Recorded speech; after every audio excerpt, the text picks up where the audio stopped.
Hello, my name is Marcus and welcome to Tabletop Reviews. Today I'm having a look at Meadow, the 2021 Game of the Year, according to me. Not very many else. It did win a lot of awards, but I think it's a really great game. But of course we'll have to first get into how you play it, how you set up, how you play it, whatever. I'll be doing it a little bit differently. I figured the way that I'm doing it is a little bit too time consuming to what I'm getting out of it. So I am changing up the way that I do my recording here, and hopefully it's something that will put more emphasis on the game for me to easily convey my opinion. It is a style reminiscent of many other YouTubers out there. So first, let's open up here. Let me quickly mention the card index that you have right here. Just an insane amount of text, no pictures, no nothing. It's absolutely crazy. And I think it's very confusing. Okay, so the first thing that pops up here is the campfires, and let's set this game up for 2 players right here, because that's the thing I got in my head. It's indicated by a little symbol right here. 2 players. You have another one for 3 and 4 players. Throw that to the side. Campfire's ready. Let's get out the main central board, put it in as an extension to that board right there. Okay, in the box, what do I have in here? Well, we first of all have a blue little hiker we will place just in front of the arrow. That's the first round marker. Let's place it right there. Then we have the north deck in its own little holder. We'll put that to the side. We don't need that right now. We have the west deck, which will be put, when looking at it, to the left of the middle, because, and this is something that we've learned in Danish at least, east and west corresponds with left and right, at least in the Danish language. So it corresponds very nicely when you're Danish. East to right at the middle, and right in the middle for standing rounds. You will grab south deck, placing it in the middle there. Let's wait a little bit of those, we'll need them later. Now for these road tokens here, I prefer to just keep them in the box and not have them scattered around, because they're just neatly in there. So that's what I usually do. But let's bring out the individual gameplay. Oh no, wait, there's something that's missing here. I've got a bunch of these small tokens here. These are bonus tokens. Now there's one, the one of the deer. You can only use that if you've opened the special envelope that is featured in the box. It's all set in the rules. I have this open, so therefore I can use it. And what I usually do is just this. That's the first one, that's a paw. And the next one is the bird. And then we have mushrooms.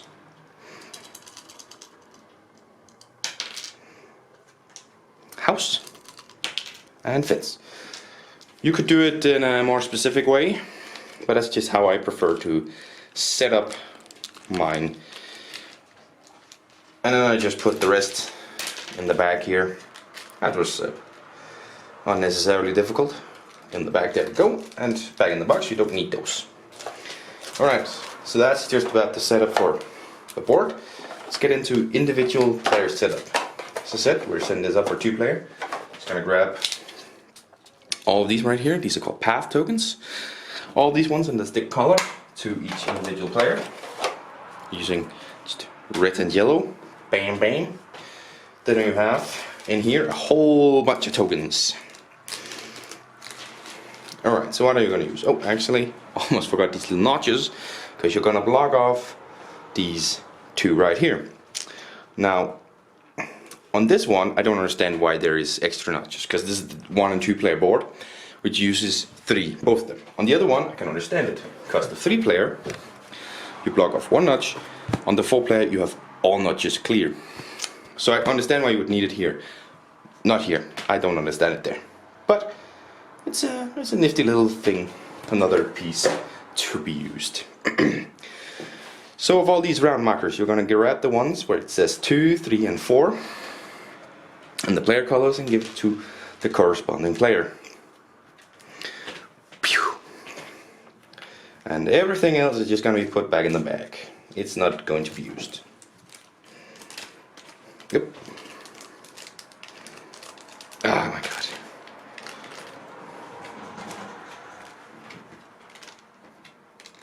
There we go. put it back in the box for safekeeping. Alright, everybody's gonna get a starting card. They're identical. They have this face and they have this face, and that's just starting card, which will be put in your Meadow right away.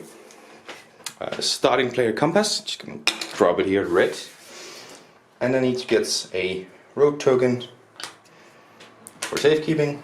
And now we're done with the box. We move it to the side. Of course, I have the path tokens in here now, so leave them so you can always reach them. Alright, finally, each player is going to get 6 cards. 2 from the west deck, 2 from the east deck, 1 from south, 1 from north. It's for both players real quick here. Alright, and then we're going to flip all the cards out. Out in front of the decks there's arrows to showcase you which path is going to be filled by which deck. East is down here, west is just one row down here, and south is both rows down here. Oh, some of them have been flipped.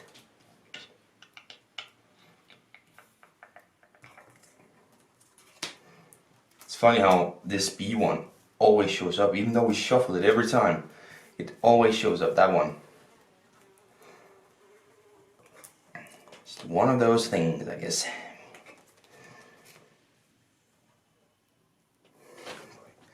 And there we have it. The game is completely set up here. I'm sweating profusely and I'm out of breath because it's extremely hot today. As I said, you have your starting card down here in Meadow, starting player. Alright, I'll tell you about the bonus and everything. But first of all, the way that the game goes is the starting player starts off grabbing one of his path tokens here and placing them. Now you have the arrow part, which neatly fits into here. Simply where you put it, from where the arrow is pointing, you count the amount up. So 1 amount, 1, 2 up, 3 up, 4 up, and you decide between 1 and 4. If you put it at the campfire like this, just it fits in neatly there, you get a special ability. The 1, pick any card. Oh wait, actually, when you put it in like this, you've picked a card, you get to play a card. But number 1 has choose any card on the board you want. You do not get to play a card. This one is 2 extra path tokens. You do not get to play a card. This one is pick a pile, draw 3 from that one and keep 1 of them. You do not get to play a card. And then this one is play 2 cards. And again, question mark is whatever you want. Of course, the available 4 abilities. But you will place it wherever you want. Maybe you want to start with this one. Then you replenish. And looking at your hand, you can kind of decide which one do I want to play. Always looking out what else do I need, what other things are out there. Well, let's play this one. It's a pretty decent one. And then your opponent goes and chooses this one, maybe it's building up towards it because they flip this one around, so they immediately just play that on there. Just as an example, right? Then just looking at this hand, honestly, and 2 things to play. You decide to put this one in here and go, well, I want to play 2 cards, I'm going to play this one, I'm going to play this one, I'm going to ground growing, oh hey, this one can't be played. So this is all fine and good, you know, but what you really want, oh, the bench, by the way, is just playing 1 card. That's all it is. All there is to it. Did I actually just put a east card over here? Yeah, I did. It's supposed to be a south card. That replenishes that one. There you go. Now the way you get the points from around here is by having both symbols at once. So let's quickly, if we take, let's just say this one, grab this one, replenish it, and you played that one, and that's the frog symbol. Then you would get a hold of the frick that I see it. So you have this one, you have this one. So you could play this one on here, maybe, and this one on here. Just quickly as an example. Then you have the paw and the bird, and you would take your lowest amount and place it between the paw and the bird, and now you have 2 points at the end of the game. Bonus. Jesus Christ, I'm out of breath. I actually didn't need that. I actually didn't need that one because this one was here, so you wouldn't have had to take this one. But yeah, that's 2 points for the end of the game.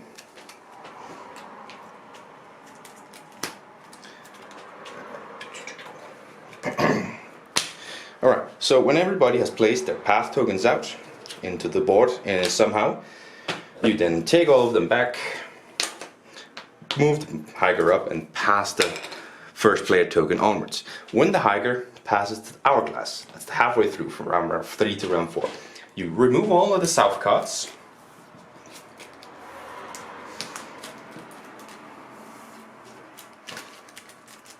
and you replace them with the north cards. Bam! They now go into play. And the first thing you will immediately notice is, first of all, holy shit, they're expensive. They are. But they are also worth a lot more points. I think this is a great organic way to boost it for the end of the game, right? These ones you might get like a quarter or a fifth of the amount of points you get at the end. This is where you get your points. This is where you win the game. This is just a build up for this. I hit the freaking camera again. Where you can see already a higher cost. It costs like 5 symbols on here and 5 on there and 3. Whilst the other ones was like 2 and 1. So higher cost but a lot more points, 3 and 4 points. This is like 1 and 2. So you get more points and hopefully you've built up an array. Obviously I've not a very strong array for this one because I've only played half a round or so. But that's how you build towards that. And in the end, simply put, oh, maybe I should show. I don't know. Let's say you had this one on here, right? At the house, that means you can play this one using a road token. Flip it over here, bam, you've played that one now, just to showcase it. When you've gone through that, the 6th round is over. The way you count up your points is quite simply the bonus point you've achieved over here, and any points on your cards. There's nothing else. There's nothing else to count points. It's simply just adding numbers to your meadow. But that's how I play the game. Let's that's how I play the game. Let's get some final thoughts in here. It is simply put extremely hot today. I'm Danish. I am not built for this kind of hot as fuck weather. But that is the gameplay. Now, as I said in my Ticket to Ride episode, I believe, I did not have my PC here with all the things I want to say. So now I'm just activating it to talk about the later points, but what I want to talk about is gameplay first. Multiple points to talk about within the gameplay. First of all, I love what you call these things. This is your meadow, right? This is your ground cards, these are your... Jesus Christ.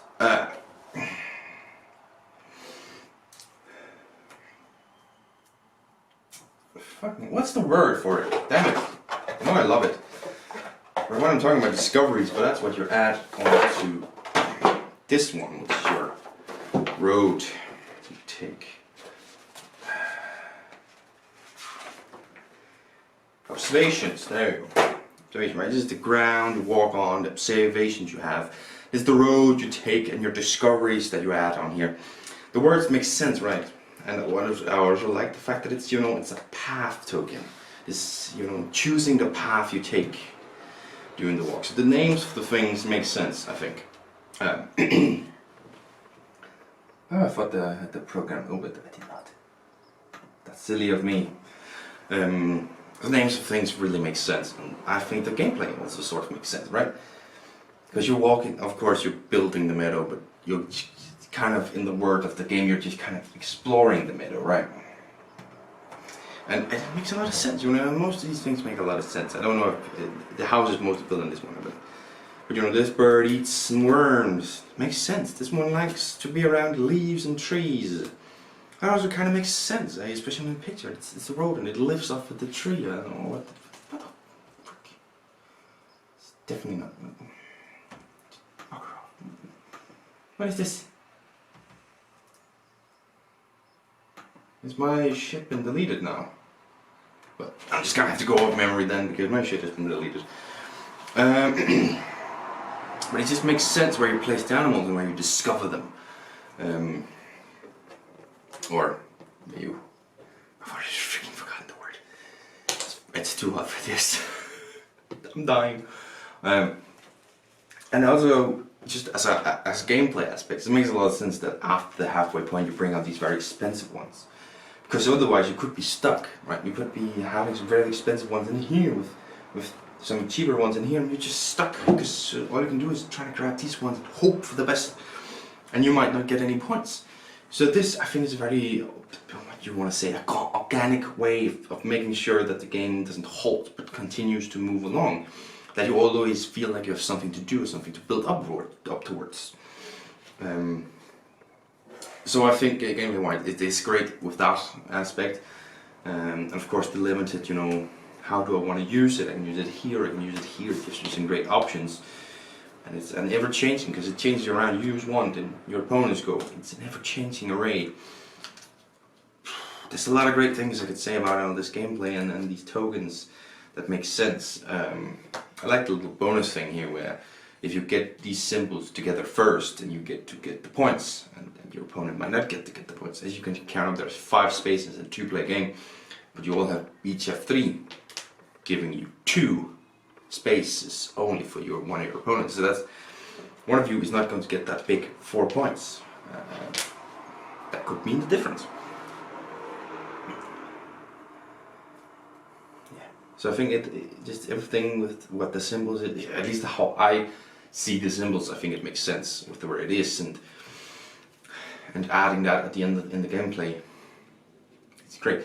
The benches are fine. I've actually seen use for them in playing with more players. At lower players, they don't make a lot of sense. At 2 players, you're not going to fill out this thing or this thing, so you kind of have better options than benches. But I did experience in 3 and 4 players that the benches was a good option, even if it wasn't completely necessary. It was a fine option. When you're sitting there at the end and I just need to play this card, damn it.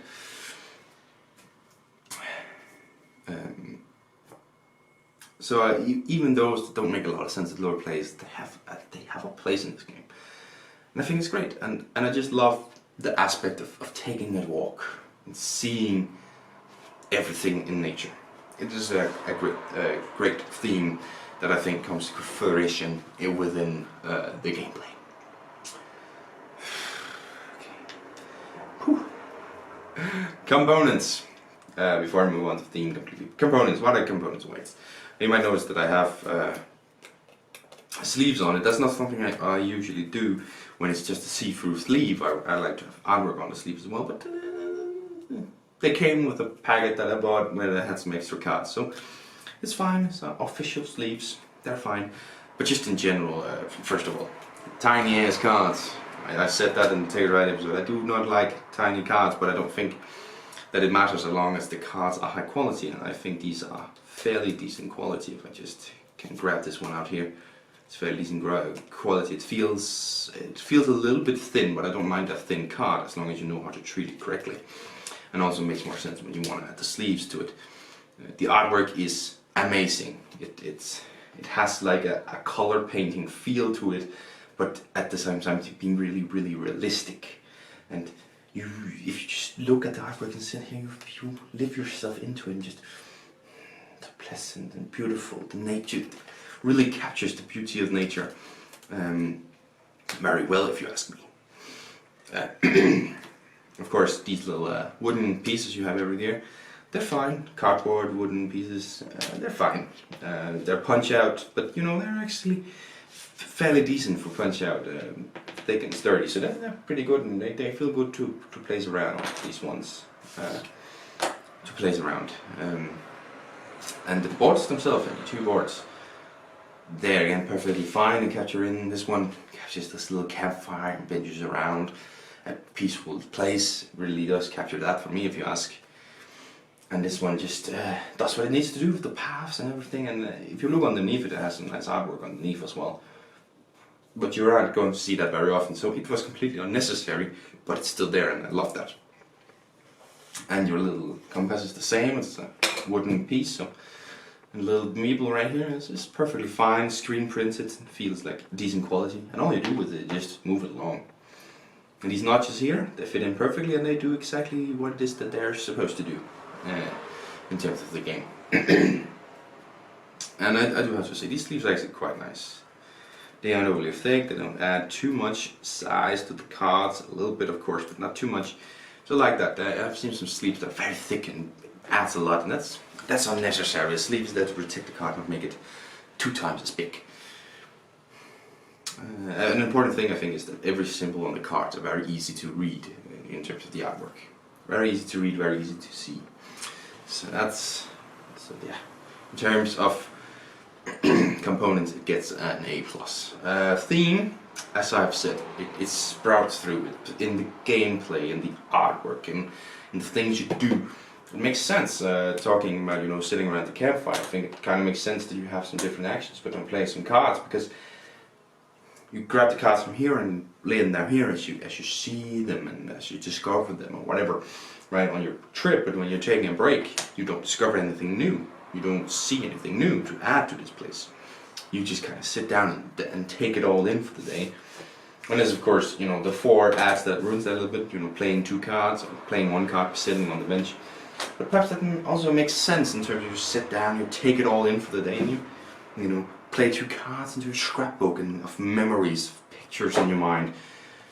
So I can't say anything but that it makes thematic sense, anything that you do within this game. And of course artwork just carries it all the way through, just every single bit replenishing. This one is just another beautiful picture upon another beautiful picture. Yes, it's absolutely lovely, the artwork, of course. And of course, as I said, the thematic of where you place them on, what symbols you have. A giant hawk has 2 bird symbols. Of course, it will hunt and it will eat a lot of other birds. Makes sense. So, does it lie to you? I know this one in the head. It says 1 to 4 players. And this one is one I've actually played the 1-player version of. And I have to say, I think it works fine at every step. I've done the solo review of it, and it's solo. It's one of the better solo variants, I think. But 2 to 4 players, I think it works brilliantly. It does get very, very narrow at 3 and 4 players, and you are going to fill these out at 3 players, because there's only 1, 2, 3, 4, 5, 6, 7, 8, 9, 10, 11. There's only 12, right? And at 4 players you're going to be 15. That means that you are going to fill this one out and this one out at 3 players. And at 4 players, I can't quite remember how it's not on this one. So a quick check how many at 4 players. You have 4 benches at 4 players. Also 8 rounds. Wow, I didn't notice that. Anyways, 4 benches at 4 players. Plus the full plus the 5 notches and 4 areas. That's 19 added to these 12. That's 31. 31, and at 4 you have 5, 10, 15, 20. Am I counting that correctly? 50, 52, 20. So you have 31. Do we have? It doesn't matter. I'm not. It doesn't matter. Doesn't matter. Whatever. I feel like I've counted something incorrectly there, but whatever. My point is, you will fill these out at larger players, and it gets a lot tighter in that one part. But that's a different game experience, right? It's still very interesting. At 2 players, a little bit more open. You have more options. But that depends, At 2 players, it's probably more peaceful and just, nice game. At 3 or 4, it becomes more of a, I got me first. I want that one, but I also want that one.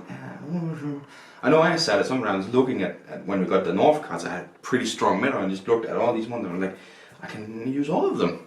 Which one am I going to choose? Go for the one with most points, of course. Still ended up losing somehow. Yeah.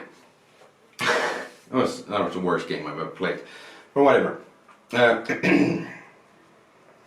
So I don't think it lasts you. I think at every player it works pretty well. 60 to 90 minutes, fairly accurate. I think we played, I think it took almost 2 hours when we played 3-player, but we had a new player, and also I know the player, and I know he's one that thinks a lot of things. What is it called? I can't remember that word for it, but He's one of those that think about everything. So I think 60 to 90 minutes is very accurate. Of course, as always, 4 players are gonna take longer than the 2 players. Of course, it is, especially with 8 rounds instead. I would actually say at 4 players, no matter what, you're gonna go above 90. I would set out like 2 to 3 hours, right? 2 or 3 hours for playing this game. I believe it says 10 and up. Oh, where is it? 10 and up. 10 and up, yeah, 10 and up. Don't know if I agree with that. I mean, sure, it's just matching symbols, but just sitting, you have so many things to look at and adding together, and you have your hand, you're constantly sitting there like... Oh, it's my turn. Oh god. I don't think if 10, at least then it should only be like 2, maybe 3 players. Otherwise, I think it should be all just because of how much you're sitting here and just analyzing everything. Because you want to add the cards together. Stressing, but very peaceful. Peaceful stressing. That's stupid. As someone who's currently down with stress, that's a funny joke. Yes. Peaceful stress, that's doesn't exist. But all in all, I think what it says is fairly accurate. Fairly accurate. So, my final score for this one is, drumroll please, I'm gonna give it a 10 out of 10. Yes.